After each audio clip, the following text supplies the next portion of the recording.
Salam sejahtera dan selamat malam kepada semua pendengar. Berita panas malam ini dipetik dari Malaysia Kini bertajuk Hanifah dakwa Zahid janji jawatan menteri jika tak bertanding. Berita penuh, bekas Menteri Luar Negeri Hanifah Aman mendakwa Presiden UMNO Ahmad Zahid Hamidi berjanji menawarkannya jawatan menteri dalam kerajaan baru sekiranya BN menang dengan syarat dia tidak bertanding pada pilihan raya umum ke-15. Menurut laporan berita harian, Hanifah berkata demikian ketika hadir di kempen Pakatan Harapan PH yang turut dihadiri Presiden PKR Anwar Ibrahim. Saya diminta di kawasan saya, Kimanis, bahawa Presiden UMNO menjanjikan saya supaya jangan tanding dan bantu calon BN dan dia akan bagi saya jawatan Menteri Luar dan lantik Senator. Itu tawaran jawatan bukan saya kehendaki. Apa yang saya kehendaki ialah lunaskan apa-apa termaktub dalam perlembagaan dan MA63. Itu perjuangan saya, katanya seperti dilapor. Hanifah berkata dia menolak tawaran itu dan menggalakkan hadir di majlis di Sepanggar Sabah itu untuk mengundi PH. Hanifah yang pernah menjadu ahli Parlimen Beaufort dan Kimanis meninggalkan UMNO Sabah pada September 2018. Dia adalah adik tiri kepada Ketua Menteri paling lama berkhidmat di negeri itu, Musa Aman. Salam sejahtera dan selamat malam kepada semua pendengar. Berita panas malam ini dipetik dari Malaysia Kini bertajuk Hanifah dakwa Zahid janji jawatan menteri jika tak bertanding.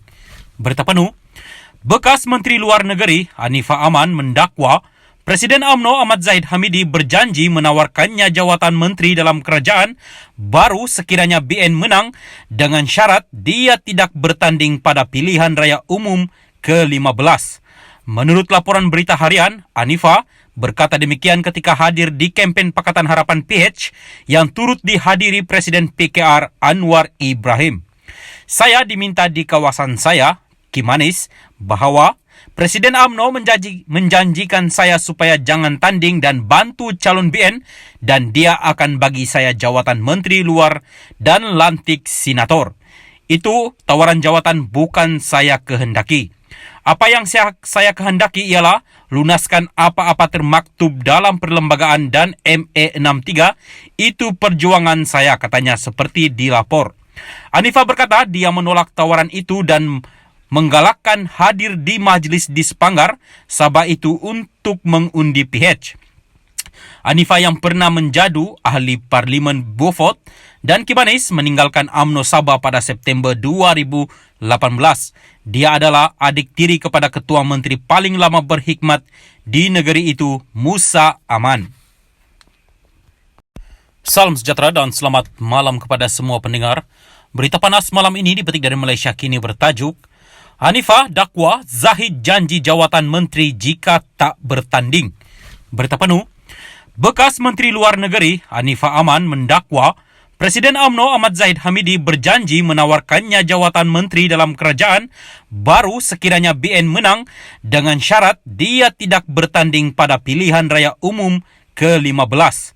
Menurut laporan berita harian, Hanifah berkata demikian ketika hadir di kempen Pakatan Harapan PH yang turut dihadiri Presiden PKR Anwar Ibrahim.